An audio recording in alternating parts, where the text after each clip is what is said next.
திருவாரூரில் பிறக்க முக்தி, அண்ணாமலையை நினைக்க முக்தி, காசியில் இறக்க முக்தி என்று சொல்வார்கள். அப்படிப்பட்ட காசியிலே செய்யாத விஷயங்களும் உண்டு. என்னென்ன விஷயங்களை செய்ய மாட்டார்கள் என்றால், காசி என்பது மகா புண்ணிய க்ஷேத்திரம். ஒவ்வொரு ஹிந்துவும் தன்னுடைய வாழ்நாளிலே காசிக்கு சென்று அந்த கங்கையிலே ஸ்நானம் செய்து காசி விஸ்வநாதரையும் விசாலாட்சியையும் தரிசனம் செய்ய வேண்டும். ஒவ்வொரு ஹிந்துவனுடைய கடமை, நம்முடைய வாழ்நாள் கடமை என்பது காசிக்கு சென்று வருவது. காசிக்கு எப்படி செல்ல வேண்டும்? முதலிலே ராமேஸ்வரம் சென்று ராமநாத ஈஸ்வரரை வணங்க வேண்டும். அங்கிருந்து காசிக்கு செல்ல வேண்டும். காசியிலே அங்கே கங்கையிலே ஸ்நானம் செய்து காசி விஸ்வநாதரை தரிசித்துவிட்டு மீண்டும் ராமேஸ்வரம் வர வேண்டும். மீண்டும் ராமேஸ்வரம் வந்து 3 லிங்கங்களை பிரதிஷ்டை செய்து அந்த லிங்கங்களுக்கு பூஜை செய்து ஆத்ம பூஜை செய்து காசி யாத்திரையை நிறைவு செய்ய வேண்டும். இவ்வளவு இருக்கின்றது காசி யாத்திரையில். அந்த காசி யாத்திரையிலே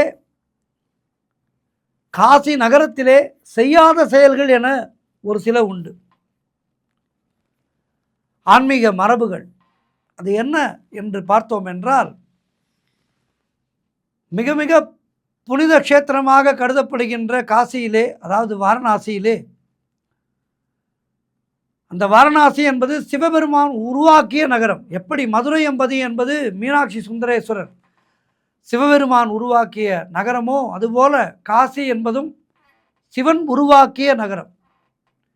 கங்கை நதியினுடைய கரையிலே அமைந்திருக்கின்ற இந்த புனித நகரத்திலே மரணமடைந்து தகனம் செய்யப்பட்டால் ஆத்மா என்பது முக்தி பெறும் என்பது இந்துக்களுடைய ஆழமான நம்பிக்கை. அதனால்தான் வாழ்நாளிலே இறுதியிலே காசியிலே சென்று அங்கேயே இறக்க வேண்டும் என்று பலர் விரும்புகின்றார்கள். சிலர் தங்களுடைய உடலை கூட காசியிலே தகனம் செய்ய வேண்டும் என்ற ஆசையோடு வாழ்கின்றவர்கள் பலர் இருக்கின்றார்கள். ஆனால் இந்த நகரத்திலே எல்லாருடைய உடலையும் தகனம் செய்கின்றார்களா என்றால் இல்லை. எல்லோருடைய உடல்களையும் இங்கே தகனம் செய்ய மாட்டார்கள்.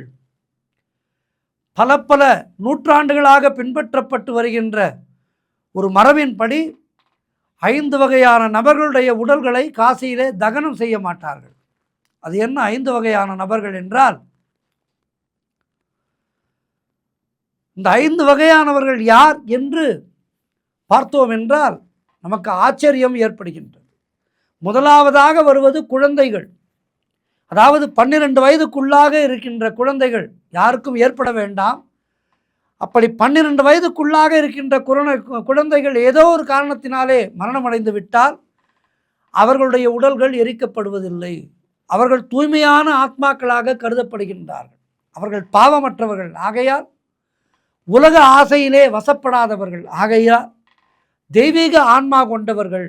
அதனால் அவர்கள் இன்னும் கர்ம பந்தங்களிலே முழுமையாக சிக்காத ஆத்மாக்கள் என்று கருதப்படுவதால் அவர்களுடைய உடல்கள் தகனம் செய்யப்படாமல் கங்கை நதியிலேயே ஜலசமாதியாக விடப்படுகின்றது. அடுத்ததாக சாதுக்கள். குழந்தைகளை தொடங்கி சாதுக்கள் மற்றும் துறவிகள். இந்த சாதுக்கள் மற்றும் துறவிகள் இவர்கள் உலக வாழ்க்கையை விட்டு விலகி ஆன்மீக பாதையிலே முழுமையாக தங்களை அர்ப்பணித்து கொண்ட காரணத்தினாலே, ஆசைகள் இல்லாமல் வாழ்வதன் காரணத்தினாலே, உலக பந்தங்களை துறக்கின்ற காரணத்தினாலே இவர்கள் புண்ணிய ஆத்மாக்களாக கருதப்படுவதாலே இவர்களுடைய உடல்களும் எரிக்கப்படுவதில்லை. அதனால் அவர்களுடைய உடல்கள் பொதுவாக பூமியிலே சமாதி செய்யப்படுகின்றது. சில சமயங்களிலே கங்கை ஆற்றோடும் விடப்படுகின்றது. 2 விதமாகவும் நடைபெறுகின்றது. மூன்றாவதாக கர்ப்பிணி பெண்கள்.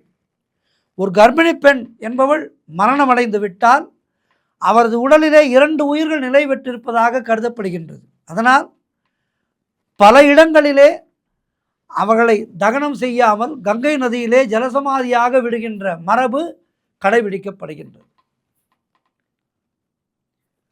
அடுத்ததாக தொழுநோய் அல்லது தொற்று நோயால் இறந்தவர்கள் அந்த உடலை எரிப்பது கிடையாது.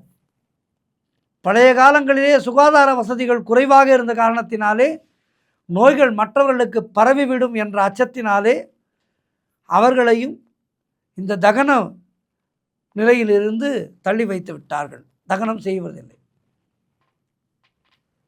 இந்த நபர்களுடைய உடல்கள் சில நேரங்களிலே தகனம் செய்யப்படாமல் கங்கையிலே விடப்படுகின்றது அல்லது அடக்கம் செய்யப்படுகின்றது. நதியிலே விட்டால் கூட அதன் மூலமாக கிருமிகள் பரவ வாய்ப்பு இருக்கின்றது என்கின்ற காரணத்தினாலே அடக்கம் செய்யப்படுகின்றது. அடுத்ததாக பாம்பு கடித்து இறந்தவர்கள். இந்த பாம்பு கடித்து இறப்பவர்களை பழைய நம்பிக்கைகளின்படி இவர்களை காசியிலே தகனம் செய்வதில்லை. காரணம், திடீரென இவர்கள் மீண்டும் உயிர் பெற வாய்ப்பிருக்கின்றது என்ற காரணத்தினாலே இவர்களுடைய உடல்கள் உடனடியாக தகனம் செய்யப்படாமல் நீரிலே விடப்படுவது போன்ற நடைமுறைகளை பின்பற்றுகின்றார்கள். ஆகவே புண்ணிய நகரமான காசியிலே இப்படிப்பட்ட வழக்கங்கள் எல்லாம் இருக்கின்றது. ஆகவே காசிக்கு செல்லும்போது இவற்றையெல்லாம் முழுமையாக அறிந்து கொண்டு புரிந்து கொண்டு காசிக்கு செல்வோம். விஸ்வநாதரையும் விசாலாட்சி தாயாரையும் வணங்குவோம். நன்றி, வணக்கம்.